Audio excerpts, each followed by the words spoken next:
I used to work at a packaging warehouse just outside of town. My shifts would end around 2 or 3 a.m., and since I didn't have a car back then, I had to walk home.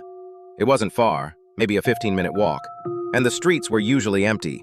Just rows of small houses, a couple streetlights, the occasional stray cat. I actually liked the quiet. It gave me time to decompress. One night I left a little later than usual. It was closer to 3:30. I had my headphones in, but I remember something just felt off that night.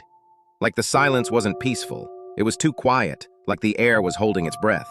I took my usual route down Jackson Street. About halfway, I noticed a man standing in the middle of a sidewalk facing away from me. Black hoodie, hood up. Didn't move, not even a twitch. I paused my music. As I got closer, I realized he was standing perfectly still. Like, unnaturally still. Not on his phone, not smoking, just standing there. I crossed the street. I didn't want to pass right by him, just in case. When I passed, I glanced back. He hadn't moved, still facing away. I kept walking.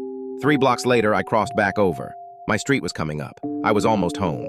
I remember texting my coworker something like, "made it out alive," as a joke. Then I heard footsteps behind me.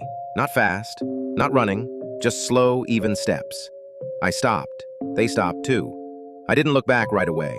I just stood there, heart beating in my ears. I finally turned around. There was nobody on the sidewalk, but I swear I heard something. I even called out, "Hello," like an idiot. Nothing. I shook it off, told myself I was just being paranoid.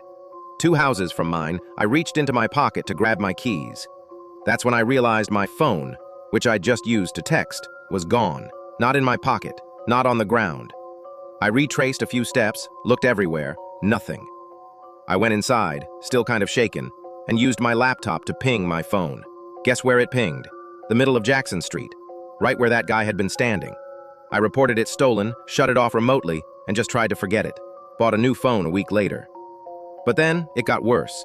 About 3 nights later, I was home alone, scrolling on my new phone in bed, lights off, just the screen glowing in the dark.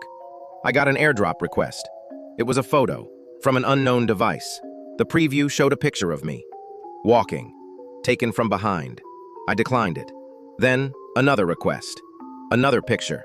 This time from the front, my face lit by a streetlight. Same hoodie from that night in the picture. But the worst part? It wasn't from my old phone. It was named Jackson. I haven't walked home since.